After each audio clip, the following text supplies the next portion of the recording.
nau mai ki te noho taiao o te hiku.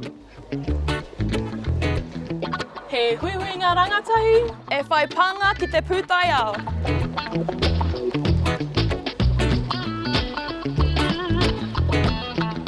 Kia hau I tino pai, nā te mea, ke te ako tātou ngā tikanga o I nei rākau, o te pūtaiao, me tahi rongoa.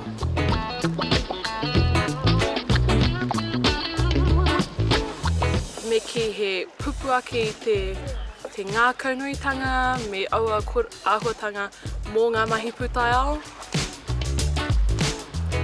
Ko te tino pūtake o tēnei wānanga ko te pūtaiao, ko te aro ki tā tātou taiao, me ngā huatanga, ngā tūmomo kaupapa o roto, pera ki te tiaki wai, me pēhea e aro take ai tōna ora, ngā momo karari he tūkino I te taiao.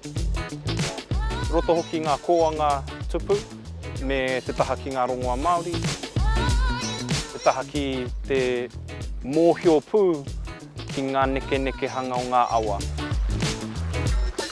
E kai pūtaiao o tātou tūpuna. Mai rā no